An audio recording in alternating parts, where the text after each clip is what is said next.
اور لوگوں میں سے کچھ ایسے جو اللہ کے سوا دوسروں کو اس کا مد مقابل قرار دیتے ہیں، یعنی اللہ کی بنائی ہوئی چیزوں میں ان کو بھی بناتے ہیں، وہ بھی یوں کرتے ہیں، وہ بھی یوں کرتے ہیں، وہ بھی ایسے ہی ہے، جسے شرک کہا جاتا ہے۔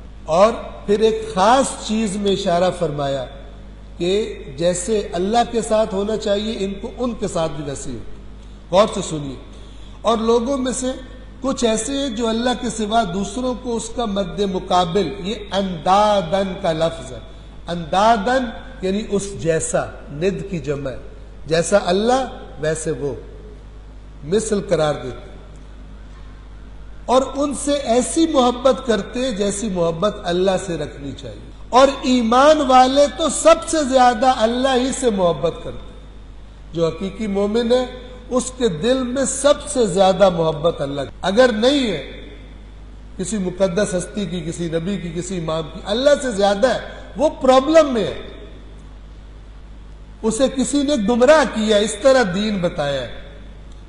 ورنہ قرآن کیا فرما رہے کہ یاد رکھیں کہ کچھ لوگ دھوکہ دیتے ہیں، یہ آیت تو کافروں کے بارے میں نازل ہوئی ہے۔ بھائی کافروں کے بارے میں بھی نازل ہوئی ہے، وہ حرکت کیا ہے جس کو اللہ ٹارگٹ کر رہا ہے، وہ کیا حرکت کرتے تھے؟ وہ کہہ رہے کہ محبت کے معاملے میں اوروں کو اللہ جیسا بنا لیتے تھے، جبکہ اب یہ تو ایمان والوں کی بات ہو رہی ہے نا، یہ تو کافروں کی نہیں ہے۔ اللہ کہہ رہے ایمان والوں کی کیفیت کیا ہے؟ والذین آمنوا، اور وہ لوگ جو ایمان لائے ہیں ان کی صفت یہ ہے اشد حبا للہ، وہ محبت کے اعتبار سے سب سے زیادہ شدت اللہ کے بارے میں رکھتے۔ اور ائمہ اہل بیت کے فرامین کے تم اس وقت تک مومن نہیں ہو سکتے، اصول کافی کی روایات دیکھی، تم اس وقت تک مومن نہیں ہو سکتے جب تک کہ تمہاری ساری محبتیں اور تمہاری ساری دشمنیاں اللہ کی خاطر نہ ہو جائے۔ یعنی رسول سے بھی محبت ہے تو کس لیے؟ اللہ کی وجہ سے۔ اصل میں یہ اللہ کی محبت وہ ڈیفائن کرے کس سے محبت کرنی اور کس سے محبت نہیں کرنی۔ رسول کی اطاعت کیوں؟ کیونکہ اللہ نے کہا اطاعت کرنی۔